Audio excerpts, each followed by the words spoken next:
Hello అండి అందరికీ.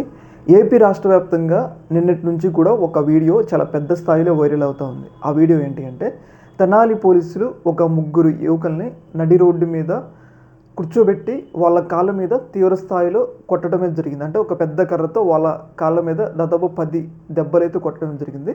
ఒక రకంగా ఏంటి అంటే థర్డ్ డిగ్రీ ఇచ్చారనమాట. అయితే వాళ్ళని ఈ స్థాయిలో ఎందుకు పోలీసులు కొట్టారు అనేది పెద్ద చర్చనీయాంశం అవుతుంది. అయితే మనకు వస్తున్న సమాచారం ఏంటి అంటే, పోలీసులు ఇంత తీవ్ర స్థాయిలో కొట్టడం వెనక కారణం ఏంటి అంటే, ఈ ముగ్గురు ఉన్నారు కదా, ఈ ముగ్గురు కూడా వాళ్ళ మీద ఇంతకుముందు రకరకాల కేసులు, గంజాయి కేసులు, అలాగే రౌడీ షీట్లు ఇవన్నీ కూడా ఉన్నాయంట.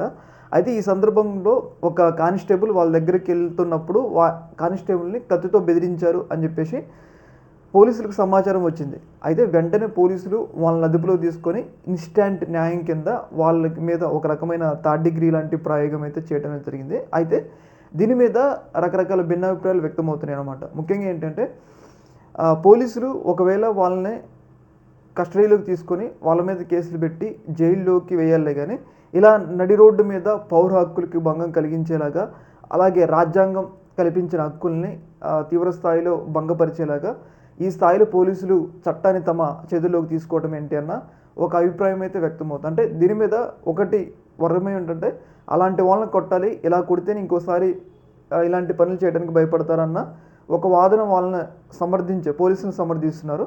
మరొక వాదన ఏంటి అంటే, వీళ్ళని అలా కొట్టడం కరెక్ట్ కాదు, మీరు రాజకీయ నాయకుల్ని అలాగే డబ్బున్న వాళ్ళని పిల్లల్ని ఎలా కొడతారా, వాళ్ళు దళితులు అలాగే కింది సామాజిక వర్గాలకు చెందిన వాళ్ళు కాబట్టి ఈ స్థాయిలో ఇట్లా దాడి చేస్తున్నారన్న రెండు అభిప్రాయాలు అయితే చాలా పెద్ద ఎత్తున నడుస్తున్నాయి. ఏదేమైనా కానీ ఈ యొక్క వీడియో అనేది, పోలీసులు కొట్టిన ఈ యొక్క అంశం అనేది రాష్ట్ర వ్యాప్తంగా ఒక పెద్ద చర్చనీయాంశం అయితే దారి తీసిందనమాట. ఈ యొక్క అంశంలో మీ యొక్క అభిప్రాయం కింద కామెంట్లో తెలియజేయండి. ఓకే మరి, థ్యాంక్ యూ.